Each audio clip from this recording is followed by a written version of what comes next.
বন্ধুরা, আজকে একটি নতুন গল্প নিয়ে হাজির হলাম তোমাদের মাঝে। গল্পটি হল মহানবী সাল্লাল্লাহু আলাইহি সাল্লাম এর জীবনী। আমাদের প্রাণপ্রিয় রাসূল সাল্লাল্লাহু আলাইহি ওয়াসাল্লাম ছিলেন একেবারেই এতিম। এতিম ছিলেন বলেই তিনি বুঝতেন এতিম ও অসহায়দের মনের কষ্ট, জীবনের কষ্ট, কাজের কষ্ট, তাদের সকল কষ্টই তিনি অনুভব করতেন একান্ত হৃদয় দিয়ে।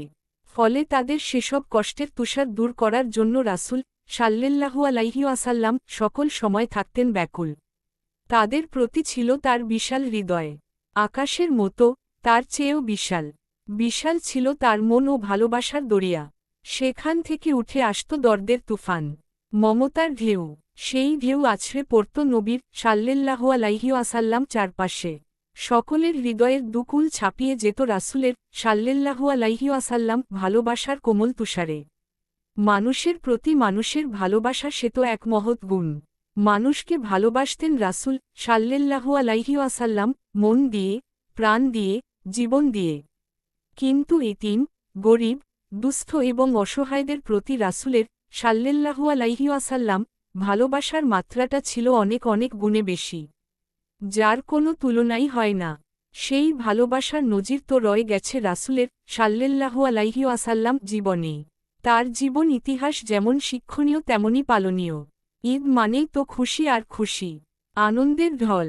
সবার জন্যই চাই ঈদের আনন্দ, সমান খুশি। কিন্তু চাইলেই কি সব হয়? কিছু ব্যতিক্রম তো থেকেই যায়।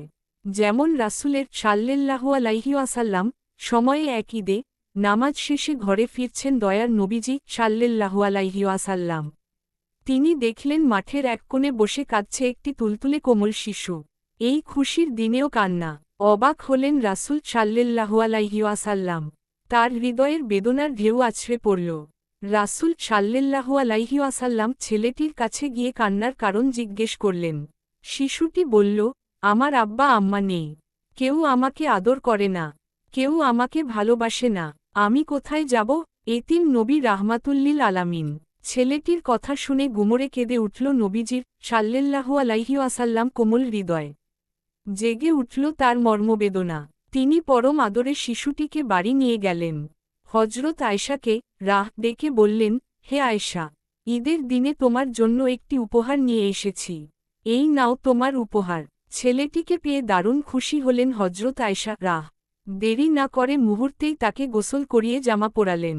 তারপর তাকে পেট ভরে খেতে দিলেন।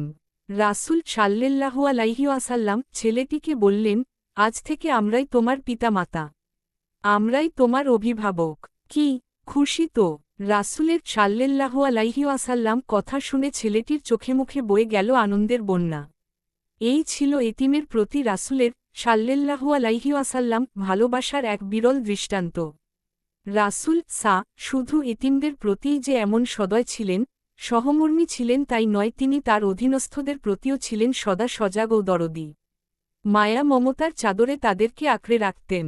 তাদের যেন কোনো কষ্ট না হয়, মনে যেন কোনো প্রকার দুঃখ না থাকে। দয়ার নবী সাল্লাল্লাহু আলাইহি ওয়াসাল্লাম সেদিকে খেয়াল রাখতেন সর্বক্ষণ। রাসূলের সাল্লাল্লাহু আলাইহি ওয়াসাল্লাম দুজন খাদেম বা চাকর ছিলেন, একজন হযরত যায়েদ ও আর একজন হযরত আনাস।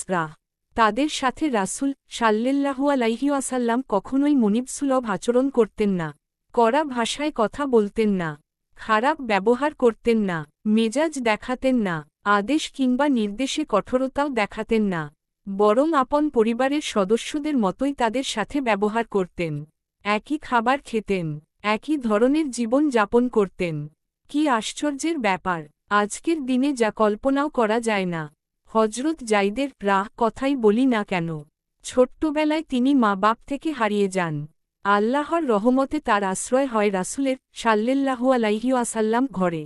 যখন তার পিতা মাতার সন্ধান পাওয়া গেল, তখন তারা ছুটে এলো রাসূলের সাল্লাল্লাহু আলাইহি ওয়াসাল্লাম কাছে। তারা তাকে নিয়ে যেতে চায়। রাসূল সাল্লাল্লাহু আলাইহি ওয়াসাল্লাম তাকে জিজ্ঞেস করলেন, তুমি কি তোমার পিতা মাতার সাথে যাবে?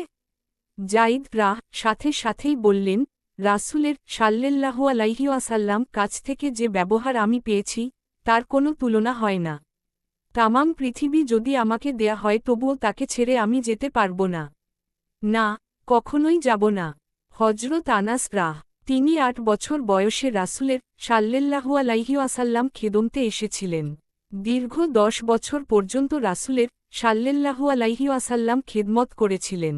সেই হযরত আনাস বলেন, দীর্ঘ ১০ বছর রাসূলের সাল্লাল্লাহু আলাইহি ওয়াসাল্লাম খেদমত করেছি। কিন্তু এই ১০ বছরের মধ্যে কোন একটি দিনও রাসূল সাল্লাল্লাহু আলাইহি ওয়াসাল্লাম আমাকে একটি কথাও ধমক দিয়ে বলেননি। এমনই ছিল রাসূলের সাল্লাল্লাহু আলাইহি ওয়াসাল্লাম আচার ব্যবহার। এমনই ছিল তাদের প্রতি তার হৃদয়ের ভালোবাসা। এমনই ছিল তার উদারতা। ছিল দয়া ও মমতার অসীম সাগর। সাগরের চেয়েও অধিক। রাসূলের সাল্লাল্লাহু আলাইহি ওয়াসাল্লাম মতো এমনই হৃদয়ের অধিকারী হতে হবে আমাদের।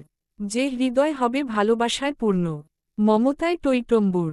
যে হৃদয় হবে আকাশের চেয়েও প্রশস্ত, সাগরের চেয়েও বিশাল। এমনই হৃদয় তৈরির জন্য প্রয়োজন রাসূলের সাল্লাল্লাহু আলাইহি ওয়াসাল্লাম শিক্ষা গ্রহণ ও সৎ সাহসের। এ জন্যই আমাদের রাসূলের সাল্লাল্লাহু আলাইহি ওয়াসাল্লাম আদর্শ অনুসরণ করতে হবে। তার পথেই চলতে হবে। তার শিক্ষাই গ্রহণ করতে হবে। তাহলেই কেবল সুন্দর, সার্থক ও সফল হবে আমাদের জীবন। আসুন আমরা রাসূলকে সাল্লাল্লাহু আলাইহি ওয়াসাল্লাম ভালোবাসি।